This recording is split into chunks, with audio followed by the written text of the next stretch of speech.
Good evening guys, দেখা হয়েছে আমার নতুন জায়গা। এটা বাউন্ডারি করা হয়েছে।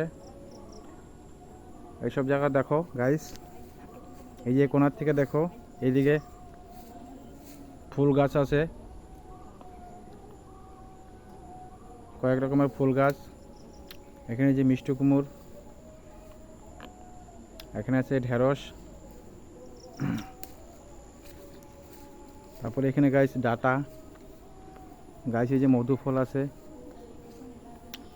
তারপর গাছ এই কোনায় আছে ভটভটি। তারপরে এখানে গাছ বেগুন আছে, কলা আছে।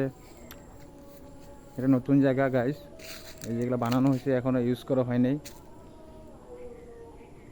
এখানে যে কুই আছে, কুই শাক। তারপর এটা ভটভটি নতুন গাছ হয়েছে গাইস। তোমাদের কার কার খাইতে পছন্দ, কে কে পছন্দ করো, লাইক করো, শেয়ার করো, কমেন্ট করো।